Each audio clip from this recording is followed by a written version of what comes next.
were the warning. And these are our Marquee memories.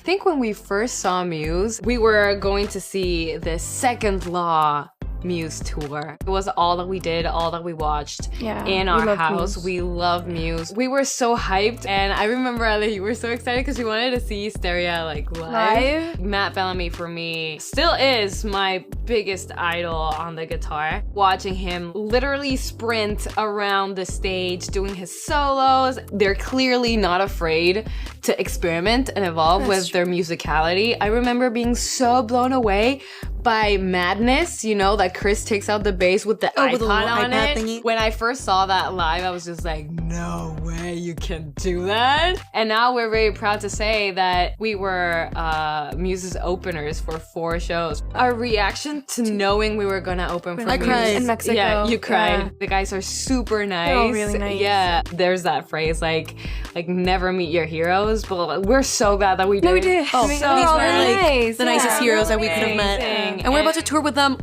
Again. in Europe. In Europe. So we're gonna see 5 more shows now. Let's true. go. Let's That's go. Now we insane. go over to their country. Café Tacuba, we saw them live at the beginning of April. Yes, of this year. This year. We saw them in a festival called Pal Norte, which is a very important Mexican festival, and It's in in our our hometown, Monterrey, Nuevo León. We saw them live with our team, and they are a very important group for us because there's this song called Volver a Comenzar, which was our song. It's like the tour song. song. It was the first time Yeah. we were doing this. We were all very new to this, our team, us. Seeing this song with our crew, it was extremely emotional. Pao was almost crying. We were all almost crying.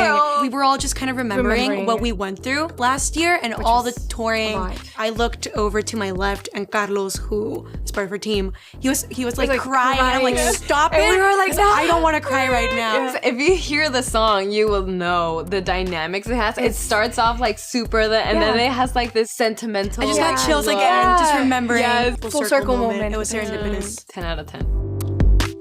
We saw Luna when we were in Mexico City. It was last year. Yes. And we were at the very front. We were at the front. We were there. Danny wasn't gonna go because she was like, I'm gonna hurt Yeah, my I was throat. gonna scream, and I had a show the next day. And so Ali and I like- were like, we're not gonna scream. We're gonna be very responsible. We were not about very this. responsible. We have a show the next day. It did not go as planned. We screamed at the top of our lungs. It was such a fun show. It was such a fun show.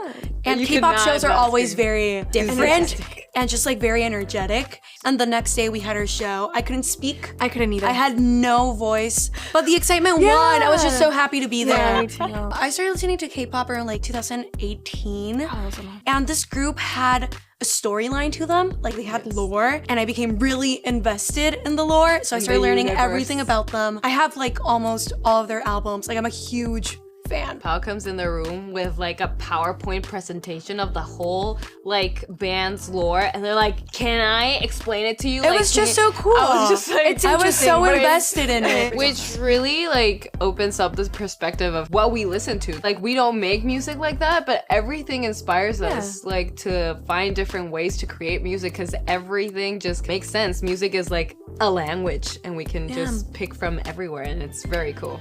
Yeah, Stan Luna. Thank you so much for listening to our Marquee Memories. Catch us on tour to make some of your own.